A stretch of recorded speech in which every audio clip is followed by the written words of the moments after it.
సుబ్రహ్మణ్య కళ్యాణాన్ని జరిపారు కదా, మళ్ళీ ప్రతి సంవత్సరం ఈ షష్ఠి రోజులు ఎందుకు సుబ్రహ్మణ్య కళ్యాణం చేసుకోవాలి, ఏమిటి లాభం అంటే మనకి శాస్త్రంలో చెప్పారు. శుభప్రదం శివం భద్రం కళ్యాణం మంగళప్రదం వంశవర్ధన కార్యావై తంతురూపా శివాకృతి. ఈ కళ్యాణం చేయటం ద్వారా మనకి ఏమిటి పుణ్యం అంటే మంచి శుభాలను ఇస్తుంది, సమస్త మంగళాలను ఇస్తుంది. అలాగే కళ్యాణం కళ్యాణం అని 3 సార్లు అనుకుంటే చాలు మనకు కూడా కళ్యాణం జరుగుతుంది. కళ్యాణం అంటే వివాహం పెళ్లి ఒక్కటే కాదు, కళ్యాణము అంటే శుభాన్ని ఇచ్చేటువంటిది, మంగళాన్ని ఇచ్చేటువంటిది, అలాగే మన వంశాన్ని అవిచ్ఛిన్నంగా వృద్ధి చేసేటువంటిది ఈ కళ్యాణం. అటువంటి జగత్ కళ్యాణం లోక కళ్యాణంలో భాగంగా మనం విశేషమైనటువంటి స్వామివారి యొక్క ప్రవర చెప్పుకుంటూ ఉన్నాం. ఇందాక చెప్పినట్లుగా మనలో ఉన్నటువంటి సమయంలో కొద్దిగా స్వామివారు ఎలా జన్మించాడో మనం ఇప్పుడు తెలుసుకుందాం. అసలు ఎవరి సుబ్రహ్మణ్యుడు అంటే తారకాసురుడైనటువంటి రాక్షసుడు దేవతలందరినీ కూడా హింస పెడుతూ ఉన్నాడు బ్రహ్మదేవుడి యొక్క వరంతో. ఆ హింస పెడుతూ ఉంటే దేవతలందరూ కూడా విష్ణుమూర్తిని ప్రార్థించారు, అయ్యా ఈ తారకాసురుడైనటువంటి రాక్షసుడు ఎవరిని బతకనివ్వట్లేదు, ఏం చెయ్యాలి అంటే పార్వతీ పరమేశ్వరుడి నుంచి జన్మించినటువంటి వాడే ఆ యొక్క తారకాసురుణ్ణి సంహరించగలడు అనేటువంటి విషయాన్ని తెలియజేశాడు. బ్రహ్మాది దేవతలు అనుకున్నారు మొన్ననే సతీదేవి యొక్క మరణం జరిగింది, మళ్ళీ శివుడికి కళ్యాణం చేయాలంటే చాలా రోజులు పడుతుంది అని చెప్పి వాళ్ళందరూ నిరుత్సాహంతో తిరిగి వెళ్లారు. అయితే దేవతలందరూ కూడా అక్కడితో ఊరుకోలేదు, అనేకమైనటువంటి సార్లు పరమేశ్వరుడికి చెప్పారు, అయినా ఆయన వినలేదు. సతీదేవి పోయినటువంటి అనే బాధతో ఉన్నారు. ఎలాగైనా సరే పరమేశ్వరుడి కళ్యాణం చెయ్యాలి అని చెప్పి సంకల్పించి విష్ణుమూర్తి ఒక మాయతో పార్వతీదేవి గౌతమ మహాముని ఆశ్రమంలో తపస్సు చేయటం, అలాగే ఈశ్వరుణ్ణి వివాహమాడటం, ఇదంతా ఒక శివ కళ్యాణం. తర్వాత ఈ సుబ్రహ్మణ్య జననం ఎలా జరిగింది అంటే మన్మధుణ్ణి రతి మన్మధుల్ని పంపించారు. ఎలాగైనా సరే శివపార్వతుల యొక్క తేజస్సుతో ఒక కుమారుడు ఉద్భవిస్తేనే రాక్షస సంహారం జరుగుతుంది అంటే అప్పుడు శివుడు రతి మన్మధుల యొక్క బాణం విసిరాడు. మన్మధుడు ఆ యొక్క బాణాన్ని తగిలి శివుడు ఆగ్రహించి 3వ కన్ను తెరిస్తే మన్మధుడు భస్మమైపోయాడు. ఇదంతా ఒక కథ, స్కాంద పురాణంలో చెప్పినటువంటి కథ మనం ఇప్పుడు చెప్పుకున్నాం. మనకు ఉన్నటువంటి సమయంలో ఒకరోజు అగ్నిదేవుడు ఎలాగైనా సరే శివపార్వతుల యొక్క తేజస్సు నుంచి వచ్చేటువంటి ఆ బిడ్డని ఎలాగైనా సరే జన్మించాలి అని చెప్పి ఒక పావురం రూపంగా వాళ్ళిద్దరూ ఏకాంతంగా ఉన్నప్పుడు వెళితే వెంటనే శివుడు తన యొక్క తేజస్సుని ఆ పావురం రూపంలో ఉన్నటువంటి ఆ యొక్క అగ్నిదేవుల్లోకి ప్రవేశపెట్టాట. అగ్నిదేవుడు ఆ శివ తేజస్సు ఎలా ఉంటుంది అంటే అది చాలా ఘోరంగా ఉంటుంది. ఆ తేజస్సుని ఎవరు తట్టుకోలేరు. ఆ తేజస్సును అగ్నిదేవుడు కూడా భరాయించలేక దేవతలందరి దగ్గరికి వెళితే ఎవరు కూడా మా వల్ల కాదన్నారట. చివరికి గంగాదేవిలో గంగా నదిలో ఆ యొక్క తేజస్సును వదిలిపెట్టేశాడు అగ్నిదేవుడు. ఆ గంగా నదిలో షట్కృత్తికలు అందరూ కూడా స్నానం చేస్తూ ఉంటే ఆ తేజస్సు వాళ్ళ గర్భంలోకి ప్రవేశించిందట. ఆ తేజస్సు వాళ్ళు కూడా భరించలేక రెల్లు పొదలో ఆ తేజస్సును వదిలివేస్తే ఆ యొక్క రెల్లు పొదలోంచి బాలసూర్య ప్రభాభాస్కరమైనటువంటి కాంతులతో అద్భుతమైనటువంటి రూపంతో షణ్ముఖాలతో, షణ్ముఖుడు అంటారు అంటే 6 ముఖాలతో సుబ్రహ్మణ్య జననం జరిగిందట. ఆ యొక్క సుబ్రహ్మణ్యుణ్ణి చూసి అందరూ కూడా ఆశ్చర్యపోయారట. వెంటనే పార్వతీ పరమేశ్వరుడు ఆ బాలకుణ్ణి తీసుకుని చక్కగా అల్లారు ముద్దుగా పెంచుకొనుచూ ఉన్నారు. అయితే సుబ్రహ్మణ్యుడు అనేకమైనటువంటి దేశాలు తిరుగుతూ ఉన్నట్ట.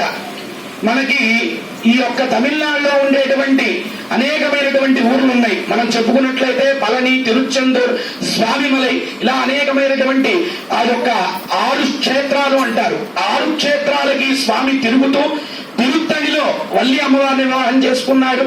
అలాగే ఈ తిరుచెందూరులో స్వామి యొక్క కళ్యాణం, అలాగే తారకాసురుణ్ణి సంహరించాడు. ఎలా సంహరించాడు అంటే 6 ముఖాలతో, 6 చేతులతో, వేలాయుధాలతో, ఖడ్గాలతో, అనేకమైనటువంటి ఆయుధాలతో ఆ తారకాసురుణ్ణి, గజాసురుణ్ణి, శూర్పాసురుణ్ణి సంహరించి అక్కడ కళ్యాణం చేసుకున్నాడు. సుబ్రహ్మణ్య జననం ఇలా ఉంటుంది. ఇంకా అనేకమైనటువంటి చాలా పెద్ద చరిత్ర సుబ్రహ్మణ్య కళ్యాణం, సుబ్రహ్మణ్య జననం, స్కందోత్పత్తి గురించి మనం చెప్పుకోవాలంటే చాలా సేపు పడుతుంది. మనకు ఉన్నటువంటి సమయంలో ఈ యొక్క సుబ్రహ్మణ్య జననం గురించి చెప్పుకుందాం. అలాగే సుబ్రహ్మణ్య స్వామి అనేకమైనటువంటి మూలాధార, సహస్రధార అనేటువంటి 6 చక్రాలకి కూడా 6 క్షేత్రాలుగా స్వామిమలైలో అనేకమైనటువంటి క్షేత్రాల పళని వెళితే మనకి చక్కగా బాల రూపంలో దర్శనమిస్తారు. అలాగే స్వామిమలై అంటే సాక్షాత్తు పరమేశ్వరుడికే సుబ్రహ్మణ్య స్వామి బ్రహ్మజ్ఞానం చెప్పాడు. ఒకరోజు సుబ్రహ్మణ్యేశ్వర స్వామి బ్రహ్మదేవుడి దగ్గరికి వెళ్ళాడు. ఓ బ్రహ్మదేవా, నీకు బ్రహ్మజ్ఞానం గురించి తెలుసా, ఓంకారం గురించి అర్థం తెలుసా అంటే నాకు తెలియదు అన్నాడు. తెలియకపోతే నువ్వెందుకు చేస్తున్నావు సృష్టి అని చెప్పి ఆయన్ని పక్కకి నెట్టి సుబ్రహ్మణ్యుడు కూర్చొని అక్కడ సృష్టిని ప్రారంభించడం మొదలు పెట్టాడు. వెంటనే పరమేశ్వరుడికి అది తెలిసి, పరమేశ్వరుడు ఇలా చేయడం చాలా తప్పు, ఎవరి పని వాళ్లే చెయ్యాలి అంటే, అయ్యా నీకు బ్రహ్మజ్ఞానం గురించి తెలుసా అని అడిగాడు పరమేశ్వరుడిని. నీకు తెలుసా అని అడిగాడు. నాకు తప్పకుండా తెలుసు. సరే కూర్చోండి అంటే, ఎప్పుడు చెప్పేటువంటి గురువు పైన ఉండాలి, వినేటువంటి వాడు కింద ఉండాలని చెప్పి సాక్షాత్తు ఆ యొక్క జగన్నాటక ఆ యొక్క అఖిలాండ కోటి బ్రహ్మాండ నాయకుడైనటువంటి పరమేశ్వరుడిని కింద కూర్చోబెట్టి సుబ్రహ్మణ్య స్వామి పైన కూర్చొని బ్రహ్మజ్ఞానాన్ని ఈశ్వరుడికి చెప్పాడు. దానినే స్వామి మలై అంటారు. ఇలా అనేకమైనటువంటి క్షేత్రాలన్నింటినీ కూడా తిరిగి వచ్చి చివరిలో సముద్రం ఒడ్డున వచ్చేటువంటి తిరుచెందూరులో సంహారం చేసి మళ్లీ దేవసేనా సమేత సుబ్రహ్మణ్య కళ్యాణాన్ని అక్కడ స్వామి జరుపుకున్నాడు. ఎంత అద్భుతమైన క్షేత్రం అంటే, ఆదిశంకరాచార్యుల వారు అన్ని ప్రదేశాలు తిరుగుతూ తిరుచెందూరు రాగానే ఆయనకి ఒళ్ళు పులకరించిందిట. వెంటనే ఆ మూర్తిని చూసి మనందరం రోజు చదివేటువంటి ఏ స్వామినాథ కరుణాకర దీనబంధు సుబ్రహ్మణ్య భుజంగ ప్రయాత స్తోత్రాన్ని అక్కడ ఆదిశంకరాచార్యులు వారు పఠించారట. అటువంటి మహిమోపేతమైనటువంటి క్షేత్రాలు ఇంకా ఎన్నో సుబ్రహ్మణ్యేశ్వర స్వామి ఉన్నాయి. ఆ సుబ్రహ్మణ్యేశ్వర స్వామిని ఆరాధించడం వల్ల సకల రోగాలు, చర్మ వ్యాధులు, సంతానం, వివాహం అనేకమైనటువంటి మన సమకూరుతాయి. అయితే కొంతమంది అనుకోవచ్చు, మేము రోజు ఆరాధిస్తున్నామంటే మాకు వివాహం కావట్లేదు, మాకు పిల్లలు పుట్టట్లేదు అంటే, నీకు మంచి జరగకపోవచ్చాము, కానీ నీ వంశానికి రాబోయేటువంటి తరాలన్నిటికీ కూడా సుబ్రహ్మణ్య ఆరాధన చేయటం వల్ల విశేషమైనటువంటి ఫలితం, మన వంశాన్ని అభివృద్ధి చేసేటువంటి ఫలితం తప్పకుండా సుబ్రహ్మణ్యేశ్వర స్వామి అనుగ్రహిస్తాడు. అయితే ప్రతి ఒక్క దాంట్లో మనం చెప్తూనే ఉన్నాం. అయితే సుబ్రహ్మణ్యేశ్వర స్వామిని కూడా సభక్తి పూర్వకంగా ఆరాధించాలి. భక్తితో మాత్రమే సుబ్రహ్మణ్యుని ఆరాధించాలి. ఈ రోజు అనేకమైనటువంటి క్షేత్రాల్లో పాల కావడి, అనేకమైనటువంటి పంచదార కావడి అని చెప్పి కుండలు పట్టుకొని ఫలనీలో వెళుతూ ఉంటారు. దేనికి అవన్నీ అంటే, సుబ్రహ్మణ్య అనుగ్రహం కోసం అనేకమైనటువంటి యొక్క పద్ధతుల్లో స్వామివారి యొక్క ఆరాధన చేస్తారు. ఇది సుబ్రహ్మణ్య చరిత్ర.